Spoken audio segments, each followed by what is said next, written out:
Several primary sources, including the FAO report and the United Nations Study on Sustainable Agriculture, agree that our global food system has reached record production levels. The UN Sustainable Agricultural Study concludes that the developing countries rely nearly exclusively on pulses as their major source of protein due to the availability or expense of other protein sources.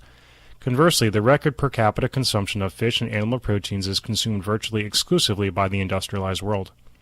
The United States Senate Select Committee on Nutrition and Human Needs, chaired by Senator George McGovern, delivered the first dietary guidelines in the United States in January 1977. This report outlined that our diets have changed radically within the last 50 years, with a much higher prevalence of meat and other sources high in saturated fat, cholesterol, and sugar. This dietary shift is directly linked to the leading cause of death in the U.S., including heart disease, cancer, diabetes, and hypertension. Our dietary habits are formed primarily in our youth, and poor nutrition in the first 1,000 days of life can have irreversible consequences. UNICEF is a driving force behind investigating nutrition as a key way to advance global welfare. As a topic of discussion at the G8, the United Nations Secretary General has included the goal of achieving a 40% reduction in malnourished children under 5 years old by 2025, or around 70 million children.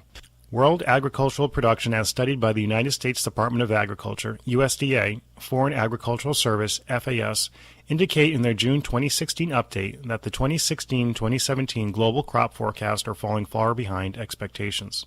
We must identify alternative sources of environmentally responsible proteins and educate our population adequately to facilitate a significant cultural impact to prevent a catastrophic global event. Leveraging crops such as pulses and balancing both global diversification and availability of fish and animal proteins will equally decrease hunger and malnutrition rates worldwide. This study will isolate challenges to the food system and provide recommendations for crop modification, leading to a change in global dietary choices. The instrument utilized was a probability sampling technique due to our access to raw data sources. This produces a direct correlation to meet the requirements of a quantitative foundation using simple random sampling. The credibility of this study is directly correlative to the current and projected production volumes. The transferability of this research applies to our ability to use historical data in present production to determine the rational basis for future needs and production capabilities. The dependability of this research is determined directly by the volume of data points.